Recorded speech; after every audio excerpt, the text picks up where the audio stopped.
Hello po, magandang gabi. Ngayon ay February 9, so gumagawa ako ng rose.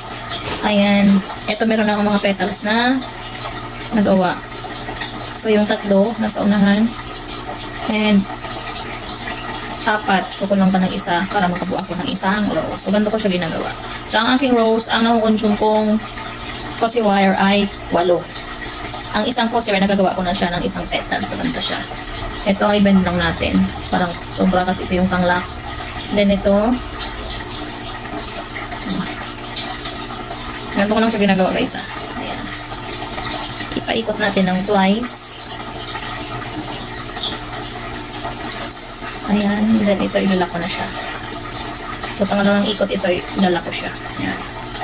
Tapos itong last na parang tail niya, ipapasok ko siya dito sa gitna. So kung mahaba-haba pa siya kasi ito kasi yung malaking malaking petal na. So ganyan ko lang siya. Ayan, nila ko na. So ito ay isang petal na siya. So ayusin natin. Ayan. Ayan. Ito ay isang petal na. So i-push na natin siya sa loob. Ayan.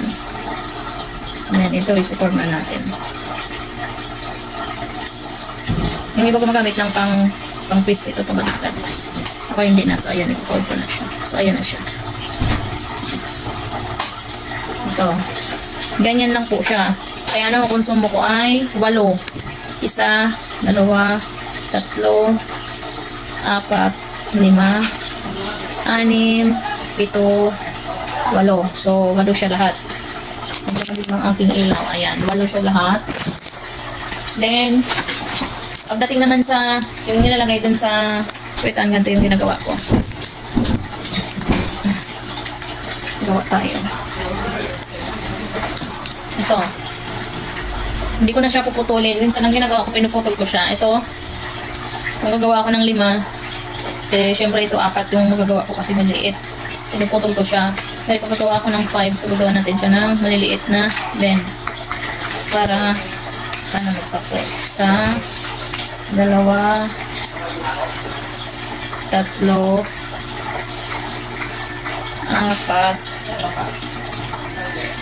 5. So ito, hindi na siya aabot dyan.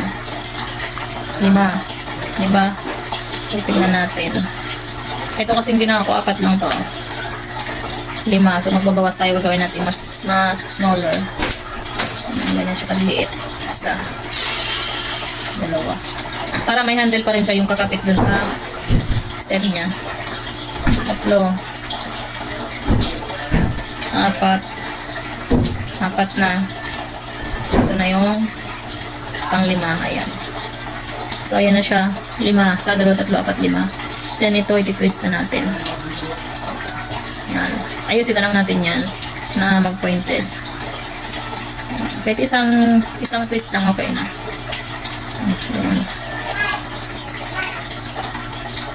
Ayan. So adjust natin.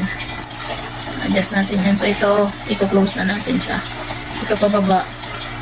Ito, ang close natin yung maliit na tira natin kanina. Ayan. Kasi ito, ipot na natin.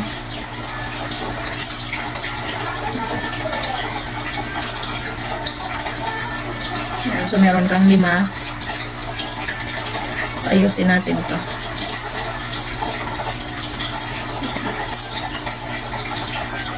Pinch mo lang yung sa harap. Yung sa dulo.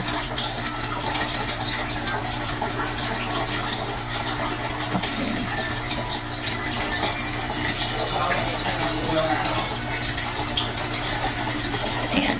Ganyan na siya. So dito natin ipapaupo yung bulaklak. So mamaya pwede mo siya kayo sa ayusin kapag. Ayan. Ito naman, ang version nito is 4.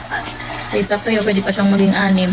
6 siya, bali, kung gagawin mo siyang 6, bali 2 cozy wire ang gamitin mo kasi 3, medyo malaki ng bahagya dito yung magagawa mo kung 3, tapos pagdidikit na lang. So ito siya, smaller version. Ayan, ayusin mo na lang para makuha mo yung size. Gagawin mo talagang 2 yung pag-ikot para hindi siya kumalas. Ayan, ganyan. Ayan, tapos i-assemble na natin yung ating petal. So makikita nyo wala siyang buntot. Ito yung ganito yung magiging ano natin. Ayan. Nain natin yung sa gitna.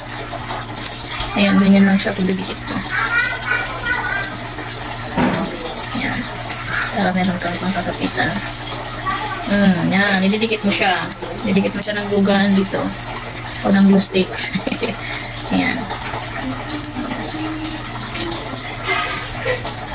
Ganun lang. Pinch-pinch mo lang siya. So, wala dito yung aking glue stick.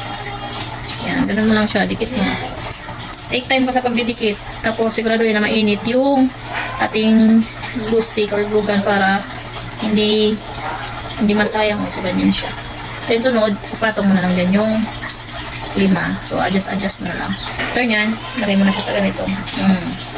So, same. Sa paggawa naman ng malaking dahon. Sa paggawa ng malaking dahon, ito ang isa. Lagi mo ipo-pointed. Yan. Yan. Tapos, sukat mo kung ano gusto mong sukat. Pero ito lang ang abot na sukat yun para mabend mo to. Ang twist mo, tapos balik ko doon sa ilalim. Okay na siya. Tapos ipasok mo. Yan. Pasok. Doon itong isa, ipasok mo din. Yun. Ayusin mo. Yan.